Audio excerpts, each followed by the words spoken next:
How to make your man cave feel like yours. Lately I've been really busy in the man cave, which is probably why you haven't seen so many videos being uploaded. I've been doing things to make this place feel even more magical, and don't worry if your man cave isn't supposed to be a magical haven like this one, but what I have done is to create some signage in the man cave that sort of signposts different things that I think would be quite useful in your own man cave, and I'm just going to explain how I did it in here. Now obviously I've got a massive theme in here all around Harry Potter and wizarding and witchcraft and all of that sort of stuff. I know you're probably not going to want that, but what you might want is some of the techniques that I've developed to make this sort of thing real. So in this video I'm not only going to show you what they are, but also how to do them and how to take it to the next level, which is utterly crazy, and you're probably going to want to watch that even if you're not going to watch anything else. So what I'm talking about are these things. These are signs that I've created myself. I've designed them myself, I've 3D printed them myself, and don't panic if you haven't got a 3D printer, I've also got a way around all of that sort of stuff as well. If you don't want to make it yourself, you can always buy these sorts of things, but I think signage in your man cave is really important to kind of make it feel cohesive. And if you've got a pub feel or a bar or something like that, signage I think will really help. Now it doesn't matter what theme your man cave is either, because obviously I've got sort of a Halloweeny spooky kind of vibe going on. You might have like football or darts playing or some sort of American guns probably. Way to alienate my audience. Have I seen my demographics lately? They're mainly American. Anyway, moving on. Anyway, my point is that they're not shop bought signs, they're designed by me, 3D printed and painted ultimately, to then be added to my walls. Now this is a very specific aesthetic, you can tailor this however you want, but I think the same technique you could use to make your man cave your own. So first up is this sign that I've added to my fireplace. Now the fireplace itself is made from wood, and so obviously I'm not going to set it alight. Now I'm not saying that you need a sign for your fireplace, I'm not even saying that you need a fireplace. I'm going to stop making apologies for my own theming in here. I know that it's not going to be everyone's cup of tea, but hopefully what you will see is a bit of a nugget of how you take these techniques and you can personalise your own man cave using these techniques. Maybe a basketball team or a darts club. It doesn't matter, the same techniques work for any theming.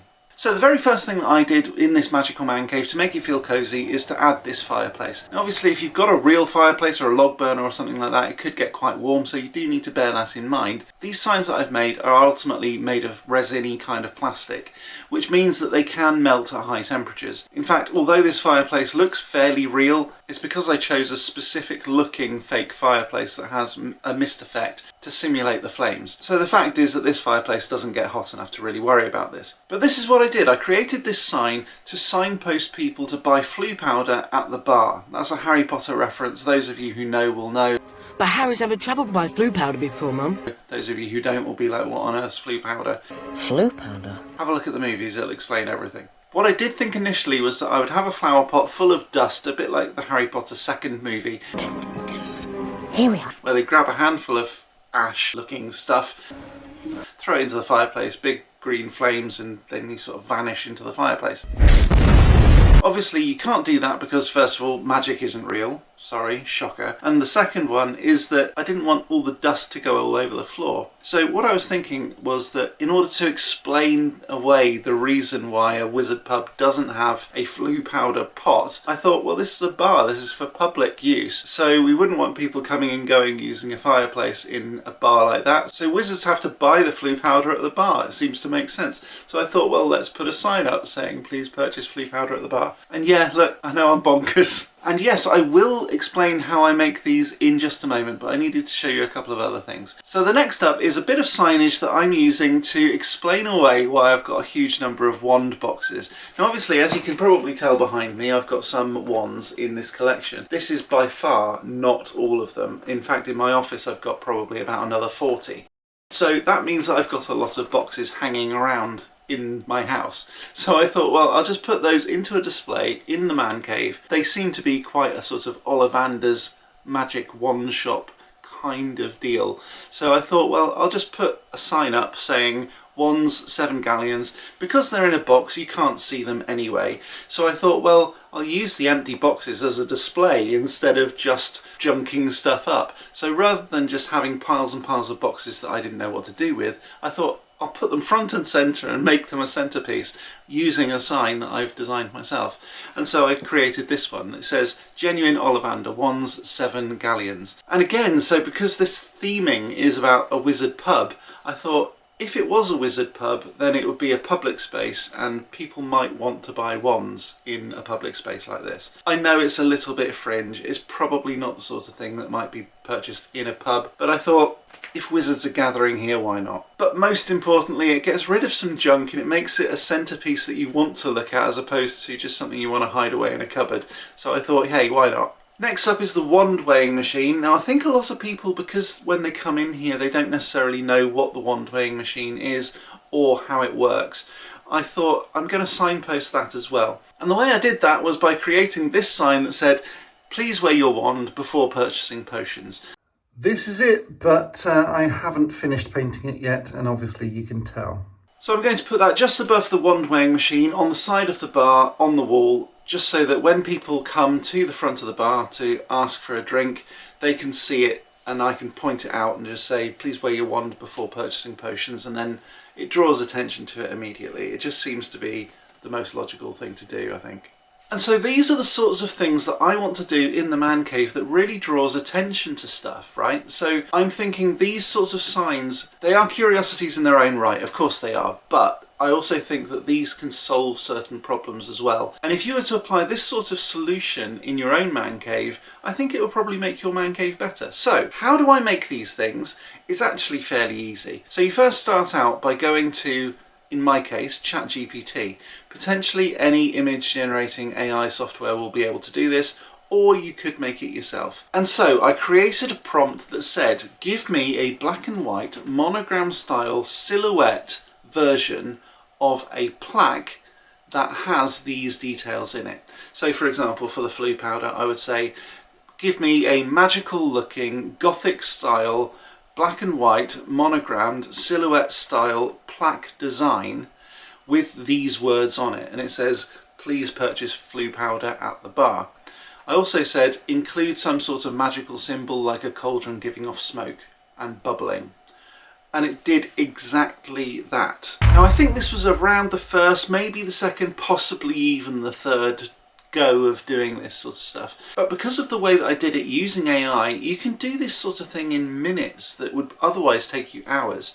So I thought, okay, great, I'll pretty much use that lock, stock and barrel. But the next stage is a little bit more complicated. Again, not particularly hard, but it is something that you probably need to bear in mind. So I took it into Photoshop, and what I did was to gather the whole outline of the whole thing and colour all of it in black. The next thing you want to do is to pick out certain details that you want to elevate forward in your sign. Now the cool thing is that ChatGPT is completely free. So what we're doing in Photoshop is to layer all of these images, so the background completely, the whole sort of base plate bit, and then other bits that you're starting to pull out some of the detail. And what I've noticed is that the best prints that I've created have multiple layers, not just the base layer and one layer, actually multiple layers of depth. And that sort of thing can really start to pull out certain details that make it look an awful lot better in 3D. So the next thing we do is to save each of those layers as an independent PNG file. You then go into a piece of software called InkScape. Again, this one's totally free to download, and just click on trace. You then trace that into an SVG file. You need to delete the original image and keep the path version of it. Once you've got the SVG file, put that into Blender. Blender then imports the SVG file as an image.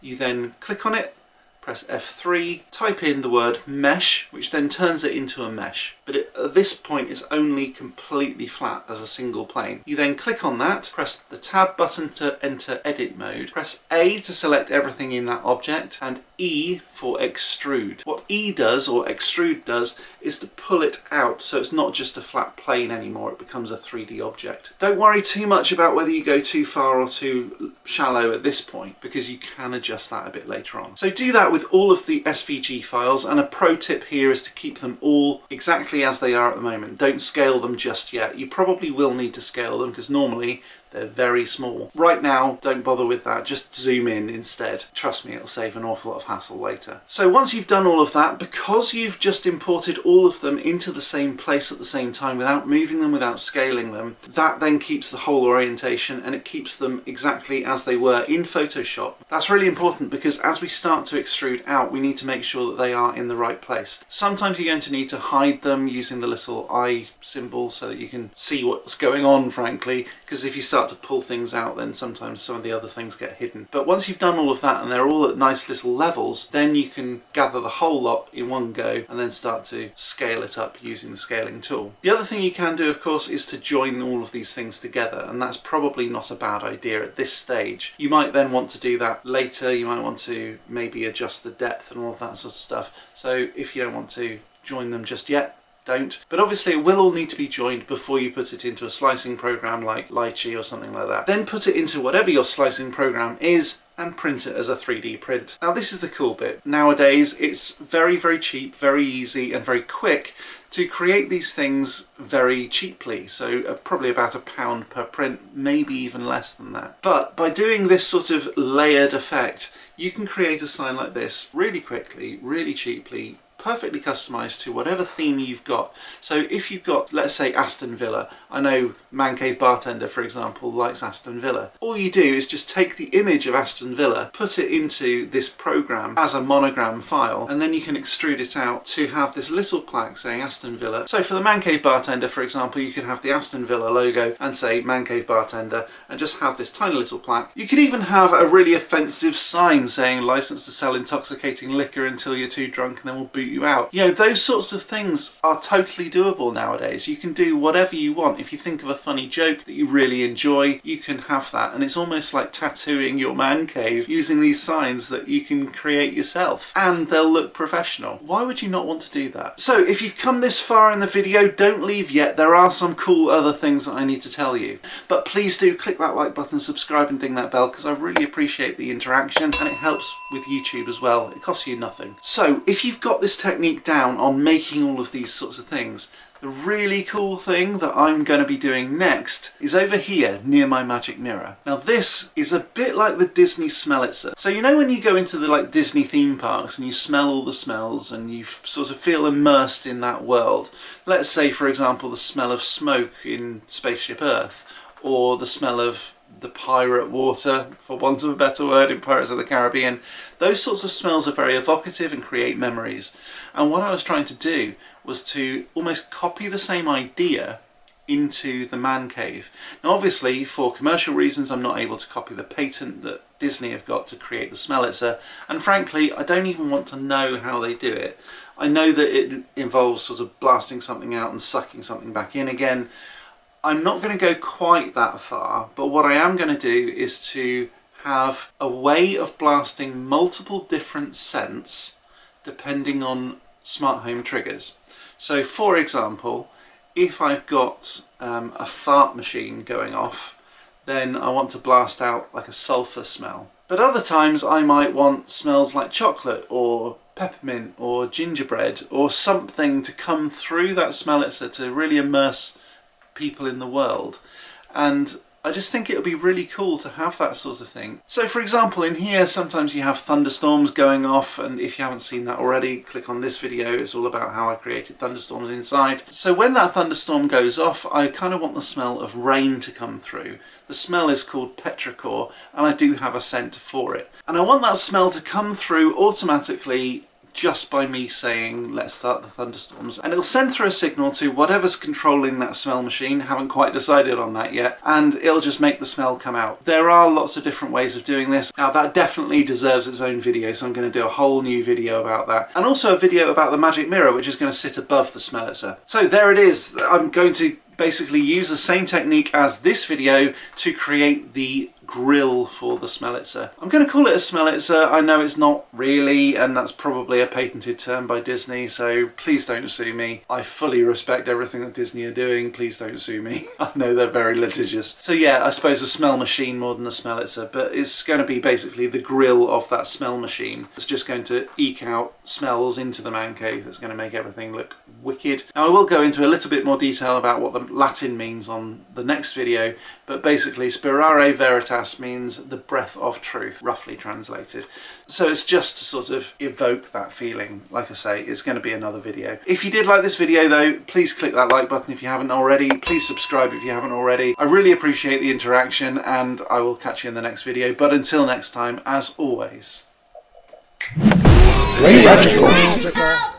Okay, hopefully that'll do it.